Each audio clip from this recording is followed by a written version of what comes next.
new key. May your understanding keep increasing.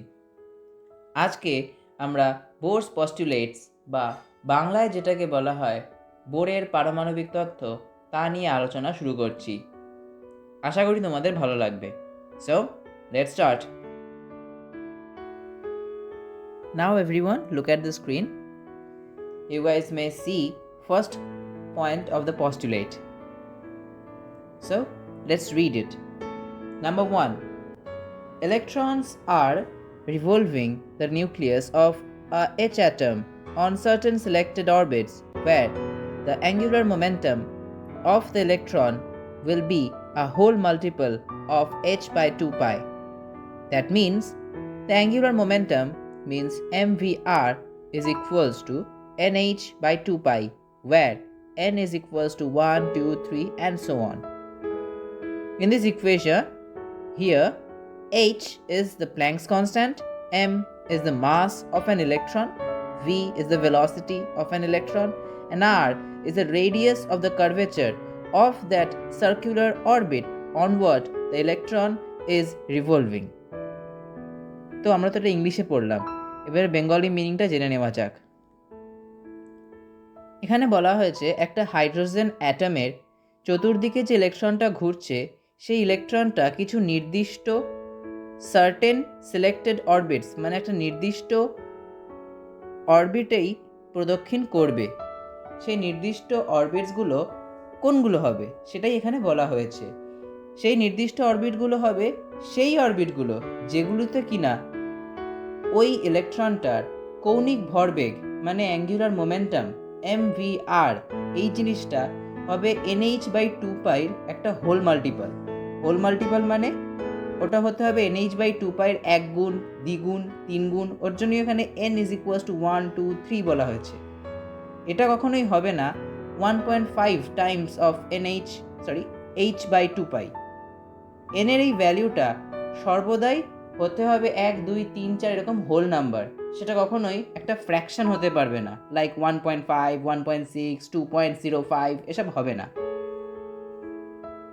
So এটা ছিল আমাদের ফার্স্ট পস্টুলেট। এরপর আমরা নেক্সট পস্টুলেটসগুলো জানবো। আর যারা সম্পূর্ণ পস্টুলেটগুলোকে বাংলায় মুখস্থ করছো তাদের চিন্তিত হওয়ার কোনো দরকার নেই, কারণ at the end of the video আমরা এই নির্দিষ্ট পয়েন্টগুলোর বেঙ্গলি ভার্সনটা প্রোভাইড করব। সো নেক্সট পয়েন্টে যাওয়া যাক। So let's start the second postulates. You guys may see it on your screens. So let's read. While revolving in a certain selected orbit, no electron emits any kind of energy nor absorbs any kind of energy. That's why those orbits are known as stationary orbits. এর মানে হলো একটি নির্দিষ্ট কক্ষপথে আবর্তনশীল electron বাইরে থেকে কোনো প্রকার শক্তি গ্রহণও করে না, এমনকি নিজের কোনো প্রকার শক্তি বর্জনও করে না। এই কারণেই বোর এই নির্দিষ্ট কক্ষগুলো যেখানে ইলেকট্রনের কোনো শক্তির তারতম্য ঘটে না সেগুলিকে স্থাণুকক্ষ অথবা ইংলিশে স্টেশনারি অরবিটস বলে নামকরণ করেছিলেন। তো এবার থার্ড পস্টুলেটটা দেখা যাক। তার আগে একটুখানি আলোচনা করে নেওয়া যাক আগেরগুলো সম্পর্কে। ফার্স্ট পস্টুলেটে আমরা ডিফাইন করলাম একটা নির্দিষ্ট অরবিট যেখানে ইলেকট্রন আবর্তনশীল। সেকেন্ড পস্টুলেটে আমরা ডিফাইন করলাম সেই অরবিটটা কীরকম হবে, একটা এমন অরবিট যেখানে আবর্তনশীল ইলেকট্রন কোনো প্রকার শক্তি গ্রহণ বা বর্জন করবে না। এবারে থার্ড পস্টুলেটে আমরা ডিফাইন করব যদি ইলেকট্রনটা শক্তি গ্রহণ বা বর্জন করে তাহলে কি ঘটবে সেই রকম একটা case. So let's start the third postulate. কি লেখা আছে?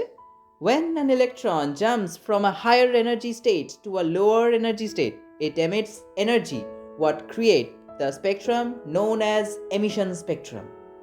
এর অর্থ কি হলো? যখন একটা ইলেকট্রন একটা উচ্চ শক্তি স্তর থেকে নিম্ন শক্তি স্তরে জাম্প করে বা স্থানান্তরিত হয় তখন সেই ইলেকট্রনটির দ্বারা কিছু পরিমাণ শক্তির বিকিরণ ঘটে।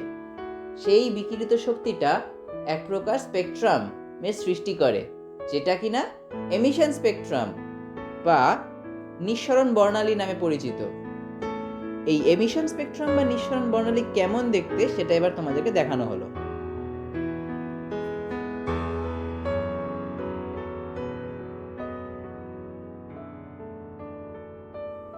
তো এতক্ষণ ধরে আমরা 3টে পস্টুলেট জানলাম, এবার আমরা 4th পস্টুলেটের দিকে আগাই। আসলে এই 4th পস্টুলেটটা 3rd পস্টুলেটেরই একটা পার্ট, কিন্তু তোমাদেরকে বোঝানোর জন্য আমি এটাকে ভেঙে দুটো পার্টে বিভক্ত করে দিয়েছি। So let's see what is the 4th postulate. When an electron jumps from a lower energy state to a higher, it absorbs energy, what creates the spectrum known as absorption spectrum. তোমরা হয়তো বুঝতেই পারছো এটা আগের পস্টুলেটটার ঠিক উল্টোটা। এটার মানে কি, যখন একটা ইলেকট্রন নিম্ন শক্তিস্তর থেকে উচ্চ শক্তিস্তরে জাম্প করছে তখন সেই ইলেকট্রনটার দ্বারা কিছু পরিমাণ শক্তি শোষিত হয়। সেই শোষিত শক্তিটা একটা স্পেকট্রামকে ক্রিয়েট করে। সেই স্পেকট্রামটা হচ্ছে শোষণ বর্ণালী বা অ্যাবজর্পশন স্পেকট্রাম নামে পরিচিত। তাহলে এই লাস্ট দুটো স্পেকট্রাম যে আমরা জানলাম, এই স্পেকট্রাম দুটো দিয়ে নানান ধরনের কোশ্চেন আসতে পারে, সেটা আমরা ইন ফিউচার আলোচনা করব। আমরা স্পেকট্রাম দুটো কেমন দেখতে সেটাও জানলাম, স্পেকট্রামগুলো কেন তৈরি হয় সেটাও জানলাম।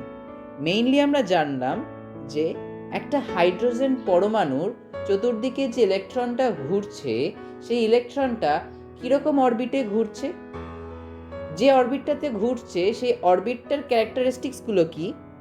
এবারে সেই অরবিটটাতে যে ঘুরছে সেই অরবিট থেকে তার পরের অরবিট বা তার আগের অরবিটে যদি জাম্প করে, মানে অরবিটে স্থানান্তর যদি করে সেই ইলেকট্রনটা, তাহলে কি ঘটবে সেইগুলো। বোরস পস্টুলেট আমাদেরকে এই কিছু বিষয় সম্পর্কেই জ্ঞান বিতরণ করে। ইন ফিউচার আমরা এই স্পেকট্রামগুলো নিয়ে আরও আলোচনা করব। So stay tuned.